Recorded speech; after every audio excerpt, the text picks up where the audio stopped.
Very early on in Buddhism, we don't have images of the Buddha that survive. So we don't know if these images once existed or not.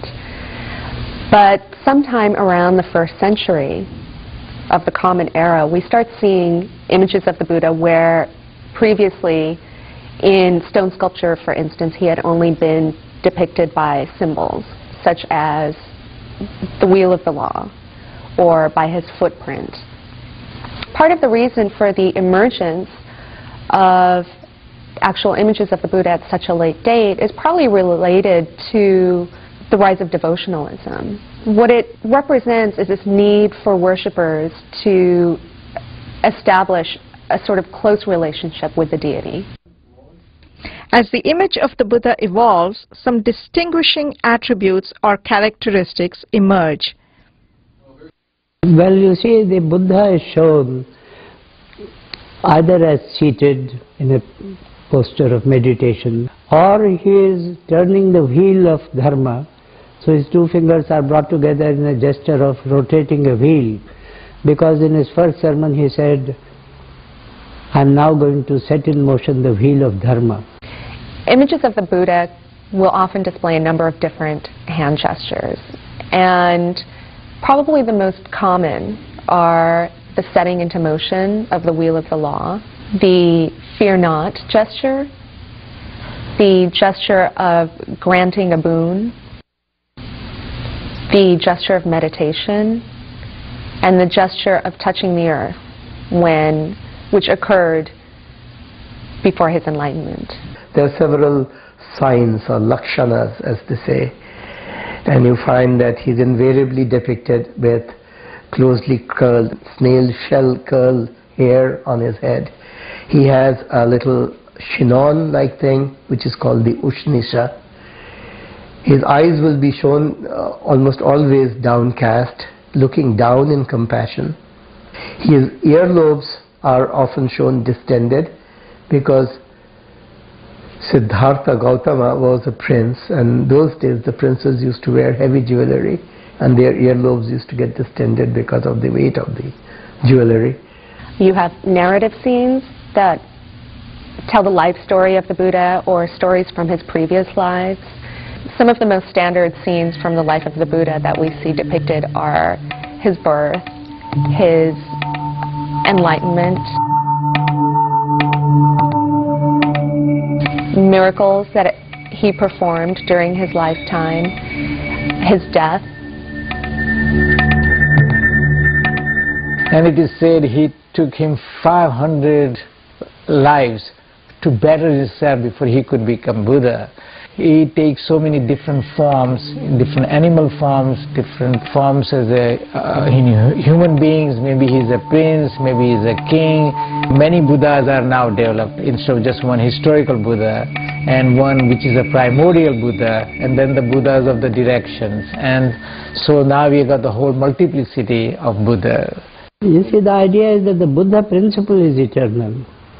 Wisdom is eternal.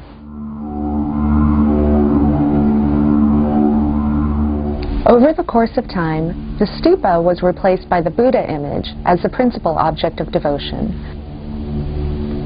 One of the most admired representations of the Buddha is this 5th century sandstone sculpture showing the first sermon at Sarnath.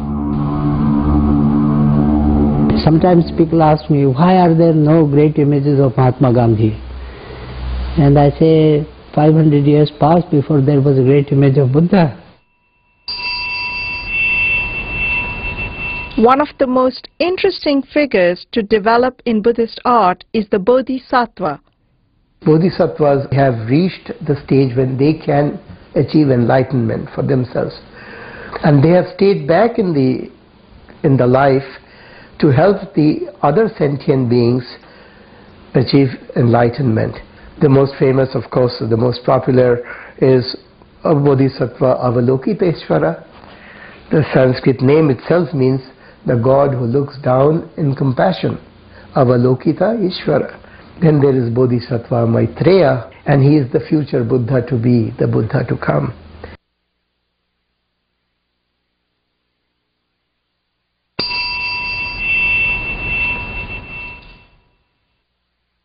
The last great flourishing of Buddhist art in India probably occurred between the 8th to 12th centuries under the Pala and Sena dynasties.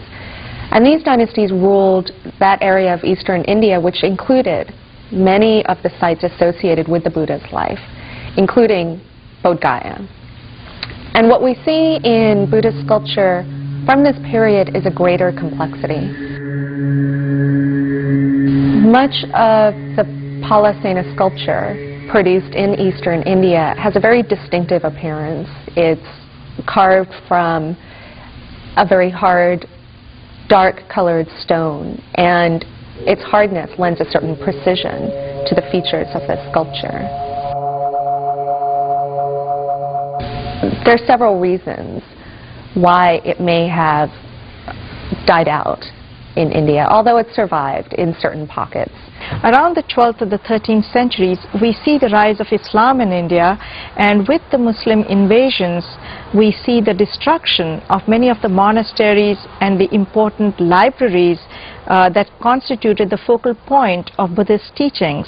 As Buddhism and Hinduism evolved together over the centuries, they became much too similar. So Buddhism has been absorbed into the mainstream of Hinduism and has sustained it from age after age. Even though Buddhism declined in South Asia, its ideas and practices were carried to nearby regions. Buddhist sculpture and painting came to dominate the religious arts of China, Korea, Japan, and Tibet, for instance.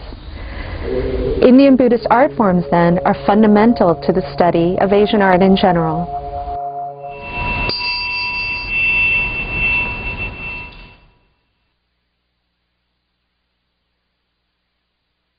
In India, we encounter the images of the gods and the goddesses in their natural temple settings. When we see them in a museum context, we have the opportunity to view them at a closer distance, appreciating the lines and the rhythm and the artistic quality of the images.